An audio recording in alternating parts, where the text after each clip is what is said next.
শেখ হাসিনাকে আশ্রয় দিয়ে ভারত পুরো বাংলাদেশের মানুষের আবেগের বিরুদ্ধে অবস্থান নিয়েছে বললেন জাতীয় নাগরিক কমিটির মুখ্য সংগঠক সার্জিস আলম।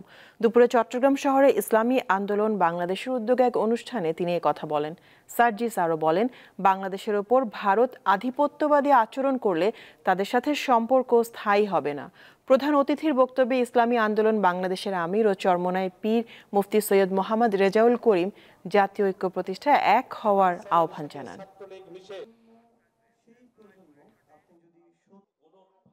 আগামীর বাংলাদেশের সাথে ভারতের প্রত্যেকটি সম্পর্ক ভারত বাংলাদেশকে কাজের মাধ্যমে যেভাবে ট্রিট করছে তার উপরে নির্ভর করবে। এই সম্পর্ক যদি শোষণের হয়, আধিপত্যবাদের হয়, তাহলে এই সম্পর্ক খুব একটা স্থায়ী হবে না। এবং ডমিনেট করে এই অঞ্চলে ভারত পরাশক্তি হয়ে উঠতে চায়। এই নীল নকশা শুধু বাংলাদেশ নয়, এই অঞ্চল, এই উপমহাদেশ, এই রিজিয়নের যে আগামীর প্রজন্ম, তারা এগুলোতে আর বিশ্বাস করে না।